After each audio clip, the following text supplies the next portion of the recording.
This is the path Buddha introduced at the very first sermon of Dhammacakkappavattana Sutra, which is the putting in motion of the Dhamma wheel, which I mentioned on the very first class, where that Buddha has delivered his core teaching in this particular discourse or the sutra or that sermon. So he started this sermon by mentioning that there is a middle path to go into this liberation or the enlightenment. So that middle path is being commonly used by many people. uh, go into your inner essence, like, go inwardly to find out what is this world, what is this uh, nature of our existence. That kind of experience that will convert or the improve further and further, and then finally you will realize that really you do not need to hang on to or the cling into this self image what you have. And once you really realize that, once you really experience that, and it has been known as non-self experience, that means you are going beyond this conditional world, and then you are going beyond that. So that is where that really you will, it may be for a fraction of a second, you will realize, you will experience that insightful experience within you that there is no time or no space anymore because you are beyond that. So once you have that experience, this Eightfold Path will turn around on the other way, and then it will be outward path.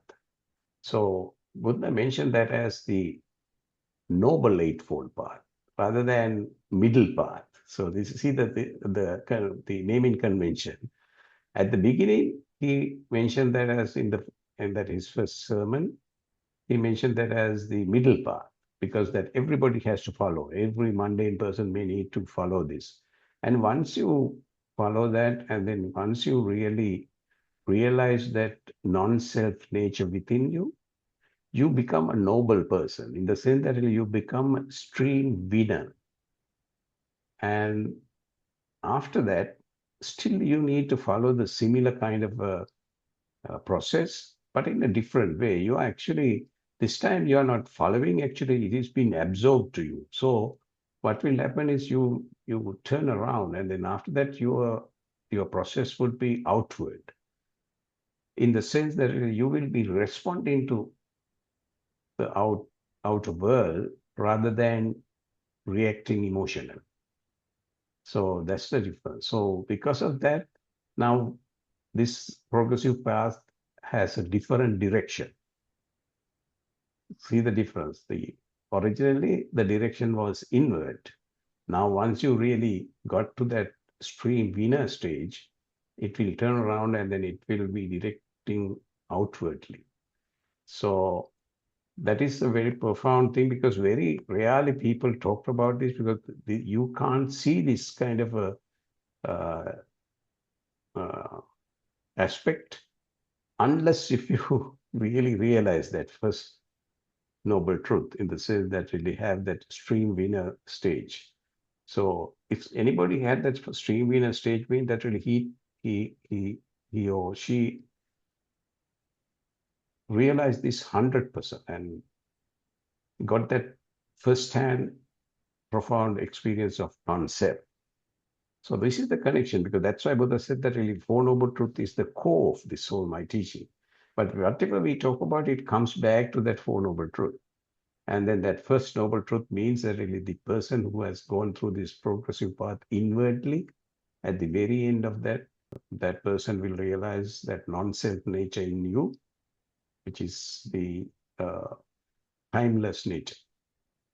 After that, you will be responding to the outer world.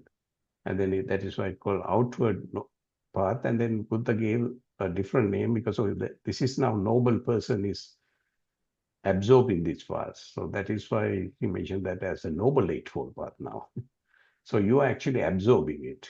Now you could see that really in this point in time, that really that person has already left the physical nature of your body. in the sense that really you, not that you died, but you have the physical body, but you are detached from it.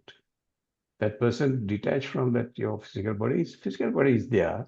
It's you have the sensation, you have the feeling, but you are not really clinging into it, and then you are not really reacting to anything because you are just using that as a tool. Now, the prominent factor for this person is actually the that you're longing. Now you have to let go of that your very rooted longing. So that is why this eightfold path. Now he's absorbing this wisdom further and further, refining his wisdom, and he's letting go of this his very rooted longing. So that is what the part of this, when you say outward uh, outward processes, of course, you are now refining your inner essence and letting go of your longing.